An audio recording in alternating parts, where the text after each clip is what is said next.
Hi, guys. Grace Rizza here. I hope you're having a fantastic day. Just wanted to share with you the 5 common qualities of successful dental practice owners. And hopefully, they resonate with you. Hopefully, they challenge you to think about how you think in your role as a dental practice owner and how you lead and your mentality, because that's at the core of success is here. It's how you think. It's in your head. So the first thing I see as a very common trait for successful dental practice owners or dentists is their ability to overcome. Whether you are purchasing a practice or you're starting up from scratch or you've been in business for however many years and you're wanting to take your practice to the next level, you've got to embrace certain challenges in this journey, and you've got to feel a sense of satisfaction when you overcome a new challenge or a new level of challenges. They say that with each level of success comes new levels of challenges, and so you have to be ready for that, and you have to find excitement in overcoming those situations. So if you're someone who goes, "Oh, I can't believe this person did this or did that," or "This patient said this or said that," or "This employee has the nerve to not show up again," or quit or this. You can't live in that space. You can't live in that energy. You have to kind of look at it like, oh, this is a new thing for me to figure out. And everything is figure outable.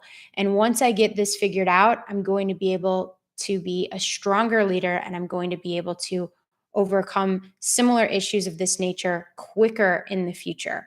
And there really is there's no replacement for experience. And so this mindset is going to help position you to be excellent in what you do as a leader.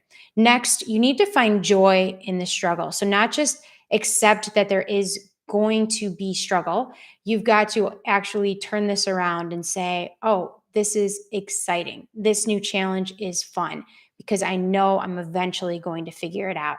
And you have to be gritty. You have to be persistent. You have to be willing to work when you need to roll up your sleeves. You have to be willing to put in the time and energy required of you to get your business over the hump of whatever learning experience you are currently encountering. Now, I'm not saying that you grow by brute force forever, and I'll get to that in a minute, but there are going to be situations and circumstances where someone has to work late. Someone has to quickly hire a new person. Someone has to do XYZ.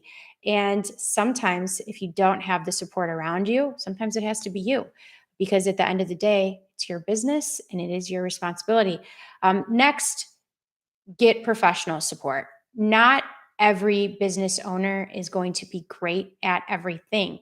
You're not necessarily a marketing expert. You're not necessarily an expert at finance and accounting and investing and what insurances you may need and training front office team members to correctly file insurance claims if that's something that you do. So identify your strengths, identify your weaknesses, and then delegate everything you can physically delegate. Let this phrase run through your mind: only do what only I can do. Only do what only I can do. If I have someone else that is trained and proficient in an area, I'm going to try to delegate as much as possible. You want to be asking yourself, is this the highest and best use of my time? And do I enjoy this particular responsibility or task? And if it's no to either one of those, you should be looking for professional support. Next, embrace change.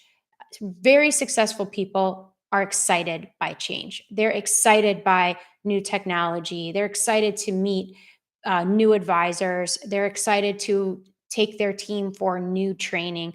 Really successful doctors are not the people who say, well, we've always done it that way and we're going to keep doing it that way.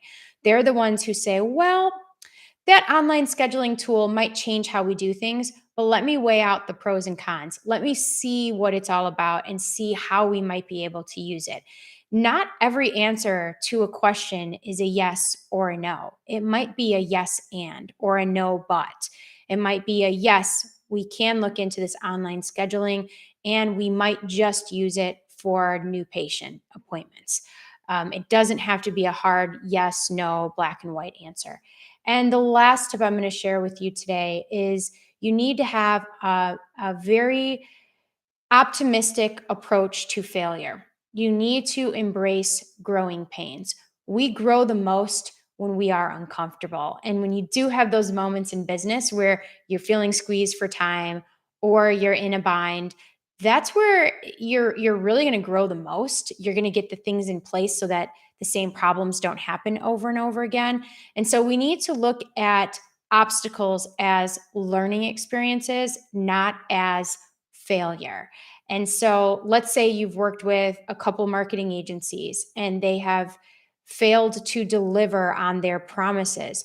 You might need to change how you vet advisors. You might need to think about, well, did I talk to referral sources? Well, did I sign a long term contract? Maybe I want to avoid those in the future. What part of your decision making process could have been stronger so that you were able to connect with the right provider of those solutions? So, anyways, I hope this information has been beneficial for you. Thanks for joining me today. And for more great information, please follow our podcast, join our Facebook group. It's called Dentistry is Growing with Grace, and I hope to see you there. Have a great day.